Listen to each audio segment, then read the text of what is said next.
प्यारे प्यारे साथ संगत जी, बड़े प्यार से कहिए जी, धन निरंकार जी।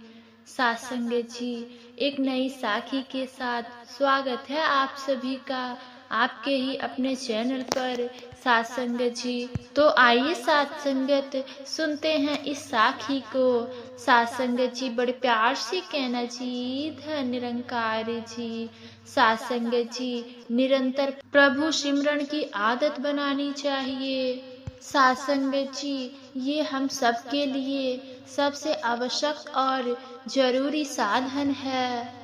और आज की ये साखी इसी विषय पर आधारित है। तो चलिए आज की ये साखी सुनते हैं। साथ संगत जी, बहुत पुरानी बात है। एक बार राजा अकबर ने बीरबल से पूछा कि तुम लोग सारा दिन भगवान की भक्ति करते हो, सिमरन करते हो, भगवान के नाम लेते हो, आखिर भगवान तुम्हें देता क्या है? साथ संगत जी, बीरबल ने कहा, महाराज, इसका जवाब देने के लिए मुझे कुछ दिन का समय दीजिए। एक दिन बीरबल एक बूढ़ी भिखारिन के पास जाकर कहा कि मैं तुम्हें पैसे भी दूंगा और रोज खाना भी खिलाऊंगा, पर बदले में तुम्हें मेरा एक काम करना होगा। साथ संगत जी, उस बूढ़ी भिखारन ने कहा, ठीक है जनाब। बीरबल ने उस भिखारिन से कहा, आज के बाद अगर कोई तुमसे पूछे कि तुम्हें क्या चाहिए तो तुम कहना अकबर।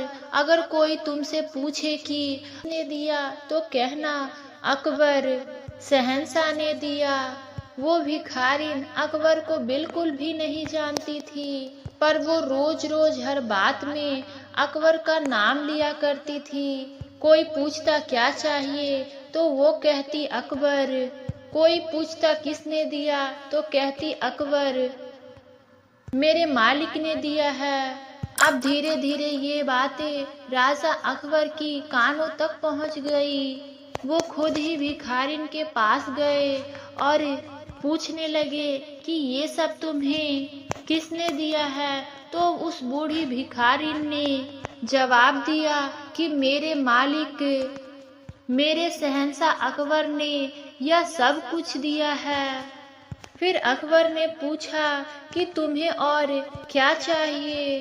तो बड़े अदब से भिखारन ने कहा कि अकबर का दीदार, मैं उसकी हर रहमत का शुक्राना अदा करना चाहती हूँ, बस इसके अलावा मुझे और कुछ भी नहीं चाहिए। साथ संगत जी, अकबर उस भिखारिन का प्रेम और श्रद्धा देखकर निहाल हो गया और उसे अपने महल में ले आया।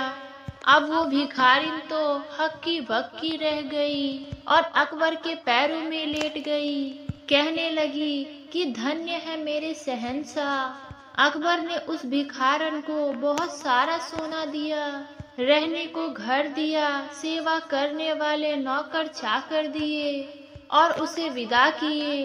तब बीरबल ने कहा, महाराज, यही आपके उस सवाल का जवाब है। जब ये भिखारी ने सिर्फ केवल कुछ दिन आपका नाम लिया तो आपने उस भिखारिन को निहाल कर दिया। इसी तरह से जब हम सारा दिन केवल ईश्वर को ही याद करेंगे तो ये परमात्मा भी हमें अपनी दया मेहर से निहाल और मालो माल कर देंगी। इसलिए साथ संगत जी, जीवन में निरंतर प्रभु सिमरन की आदत बनानी चाहिए। ये सबसे आवश्यक और जरूरी साधन है। जीवन में प्रभु का स्मरण हर पल हर लम्हा रहना चाहिए। इससे हमारा अंत सुधर जाएगा, हमारी गति सुधर जाएगी।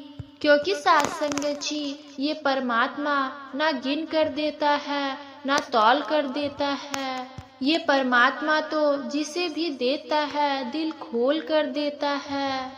टेक ले माथा परमात्मा के चरणों में, नसीब का बंद ताला भी खुल जाएगा। जो नहीं भी मांगा होगा ईश्वर से वो भी बिन मांगे मिल जाएगा।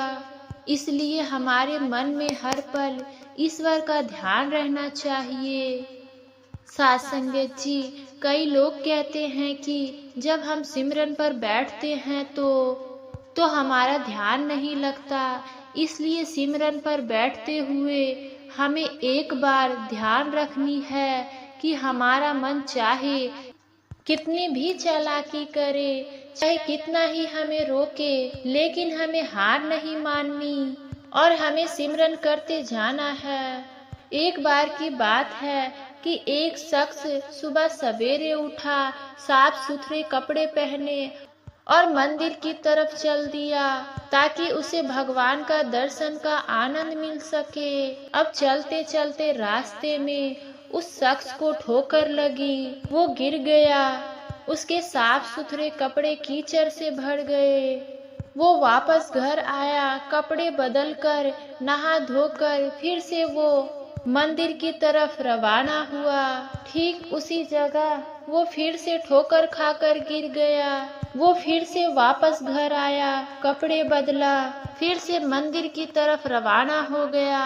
तीसरी बार वह शख्स उसी जगह पर पहुंचा तो उसने क्या देखा कि एक शख्स चिराग हाथ में लिए खड़ा है, उसे अपने पीछे पीछे चलने को कह रहा है। इस तरह से वो शख्स उसे मंदिर के दरवाजे तक ले आया। पहले वाले शख्स ने उसको कहा कि आप भी अंदर आकर दर्शन कर ले, लेकिन वो दूसरा शख्स चिराग हाथ में थामे खड़ा रहा और मंदिर के अंदर नहीं गया। 2-3 बार इनकार करने पर पहले वाले शख्स ने दूसरे से पूछा कि आप अंदर क्यों नहीं आ रहे। तो साथ संगत जी, दूसरे व्यक्ति ने जवाब दिया कि मैं काल हूँ। अब ये सुनकर पहले वाले शख्स की हैरत का ठिकाना ना रहा। काल ने अपनी बात जारी रखते हुए कहा, मैं ही था जिसने आपको जमीन पर गिराया था। जब आपने घर जाकर कपड़े बदले और दोबारा मंदिर की तरफ रवाना हुए तो भगवान ने आपके सारे पाप माफ कर दिए। जब मैंने आपको दूसरी बार गिराया और आपने अपने घर जाकर फिर कपड़े बदल कर और फिर दोबारा मंदिर आने लगे तो भगवान ने आपके पूरे परिवार के गुनाहों को माफ कर दिया।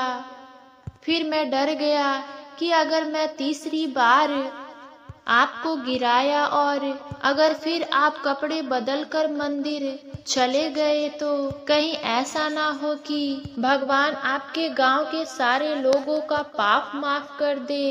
इसलिए मैं यहाँ तक आपको खुद पहुँचाने आया। साथ संगत जी, अब हम सभी देखें कि उस शख्स ने 2 बार गिरने के बाद हिम्मत नहीं हारी। तीसरी बार फिर मंदिर के लिए तैयार हुआ और मंदिर पहुंच भी गया। और एक हम हैं, यदि हमारे घर पर कोई मेहमान आ जाए या हमें कोई और भी दूसरा काम आ जाए तो उसके लिए हम सत्संग छोड़ देते हैं, सिमरन छोड़ देते हैं। ऐसा क्यों? क्योंकि साथ संगत जी, हम जीव अपने भगवान से ज्यादा दुनिया की चीजों से और रिश्तेदारों से प्यार करते हैं। हमें उनसे ज्यादा मोह है। इसके विपरीत वो शख्स 2 बार कीचड़ में गिरने के बाद भी तीसरी बार फिर से घर जाकर कपड़े बदलकर मंदिर चला गया। क्यों गया? क्योंकि उसके दिल में भगवान के लिए बहुत प्यार था। वो किसी भी कीमत पर अपनी बंदगी का नियम टूटने नहीं देना चाहता था। इसलिए काल ने स्वयं उस शख्स को उसकी मंजिल तक पहुंचाया जिसने कि उसे 2 बार कीचड़ में गिराया और जो खुद उसकी मालिक की बंदगी में रुकावट डाल रहा था, बाधा पहुंचा रहा था। इसी तरह से साथ संगत जी, जब भी हम भजन सिमरन पर बैठते हैं तब हमारा मन चाहे कितनी भी चालाकी क्यों ना करे या कितना ही बाधित करे, हमें हार नहीं माननी चाहिए और हमें अपने मन का डट कर मुकाबला करना चाहिए और एक न एक दिन यही हमारा मन, स्वयं ही ये मन सिमरन के लिए उठाएगा और हमें उसमें रस भी आएगा। बस हमें हिम्मत नहीं हारनी और ना ही किसी काम के लिए हमें सेवा सिमरन सत्संग छोड़ना। ये ईश्वर, ये परमात्मा, ये दातार निरंकार अपने आप ही ये हमारे काम सिद्ध और सफल कर देते हैं। इसलिए हमें भी मन से हार नहीं माननी चाहिए और निरंतर अभ्यास करते रहना चाहिए। साथ संगत जी, एक बार की बात है कि एक भक्त के दिल में विचार आया कि मुझे अपने गुरु को रात में देखना चाहिए कि क्या वो भी सिमरन करते हैं। वो भक्त रात को अपने गुरु की खिड़की के पास खड़ा हो गया। अब गुरु महाराज ने रात को 9 बजे तक भोजन और बाकी काम करके उनके गुरु अपने कमरे में आ गए। भक्त ने देखा कि उसके गुरु एक पैर पर खड़े होकर सिमरन करने लगे। भक्त कितनी देर तक देखता रहा, फिर थक कर खिड़की के बाहर ही सो गया। लगभग 3 घंटे के बाद जब भक्त की आंखें खुली तो उसने देखा कि उसके गुरु अभी भी एक पैर पर खड़े होकर सिमरन कर रहे थे। फिर थोड़ी देर के बाद गुरु महाराज जी सिमरन से उठकर कमरे में ही इधर उधर घूमने लगे और फिर से दोनों पैरों पर खड़े होकर सिमरन करने लगे। वो भक्त देखता रहा। देखते देखते फिर उसे नींद आ गया और वो सो गए। अब जब उसकी आंख खुली तो लगभग 4 घंटे बीत चुके थे और अब गुरु जी भी बैठकर सिमरन कर रहे थे। थोड़ी देर में सुबह हो गई और गुरुजी उठकर तैयार हो गए और सुबह की सैर पर चले गए। तभी गुरु के पीछे ही चल दिया और रास्ते में अपने गुरु को रोककर हाथ जोड़कर पूछता है कि गुरु महाराज जी, मैं सारी रात आपको खिड़की के पास खड़े होकर देख रहा था कि आप रात में कितना सिमरन करते हो। गुरु हंस पड़े और बोले, बेटा तुमने देख लिया ना। अब वह भक्त बहुत शर्मिंदा हुआ। कहने लगा, गुरुजी देख तो लिया, पर एक बात मेरी समझ में नहीं आई। पहले आप एक पैर पर खड़े होकर सिमरन किए, फिर दोनों पैरों पर, फिर आखिर में बैठकर, जैसे कि आप हमें करने को बोलते हो। ऐसा क्यों?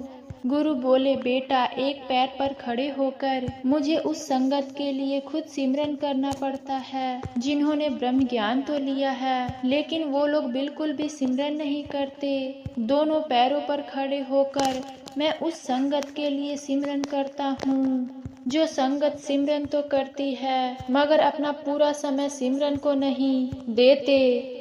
और बेटा जिन्हें ब्रह्म ज्ञान मिला है उनका जवाब मुझे निरंकार को देना पड़ता है, क्योंकि मैंने उनकी जिम्मेदारी ली है ब्रह्म ज्ञान देकर। और आखिर में मैं बैठकर सिमरन करता हूँ, वो मैं खुद के लिए करता हूँ, क्योंकि मेरे गुरु ने मुझे ब्रह्म ज्ञान दिया था और मैं नहीं चाहता कि उन्हें मेरी जवाबदारी देनी पड़े। साथ संगत जी, अब ये सुनकर भक्त एकदम हैरान हो गया और फिर भक्त ने निश्चय किया कि वो भी अपने जिंदगी में सेवा सिमरन सत्संग जरूर करेगा। संगत जी, अगर ये साखी आपको अच्छी लगी हो तो वीडियो को शेयर और कमेंट जरूर कीजिएगा।